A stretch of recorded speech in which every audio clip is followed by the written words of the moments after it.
Some vehicles ask to be noticed. This one asks you to reconsider everything you thought you knew about the word coach. I've stood in this showroom for years. I've watched hypercars roll through those doors, watched grown adults go quiet when the lights hit the right angle.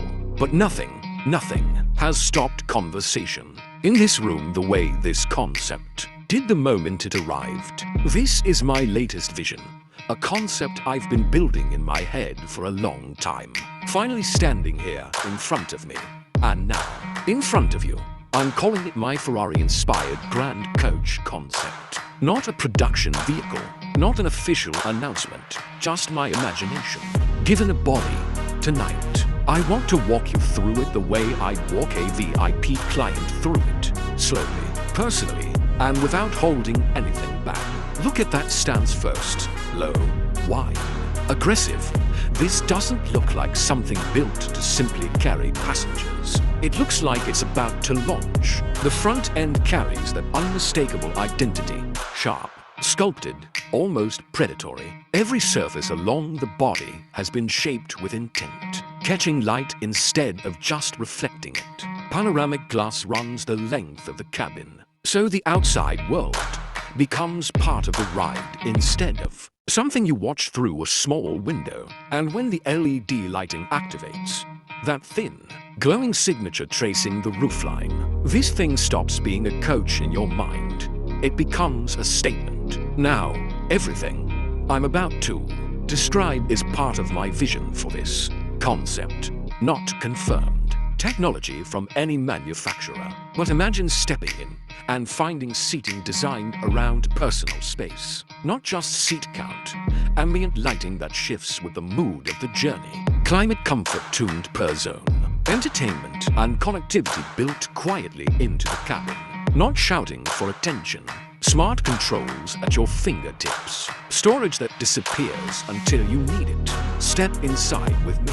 The aisle opens wide, no cramped shuffle to find your seat. The materials catch the light softly, not aggressively, above you.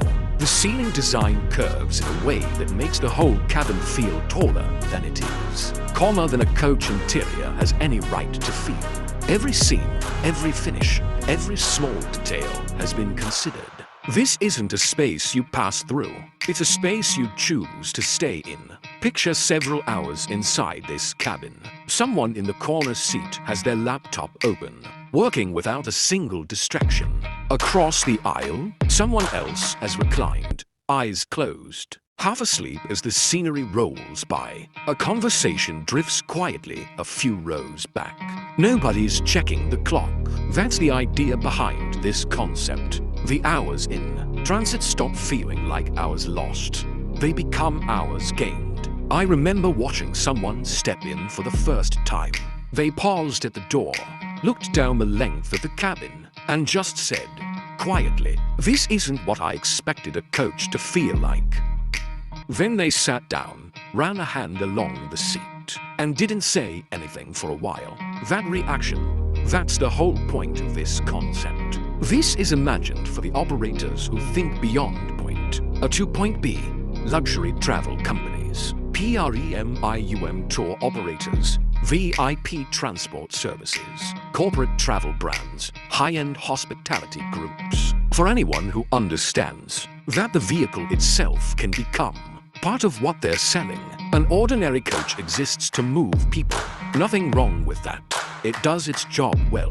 But this concept was never built around distance. It was built around atmosphere, presentation, and how someone feels when the doors close behind them. Maybe this is where luxury travel is heading. A future where a coach isn't just transportation, but a destination in itself. One you step into rather than simply ride. If a concept like this became real, would you choose it for a long journey?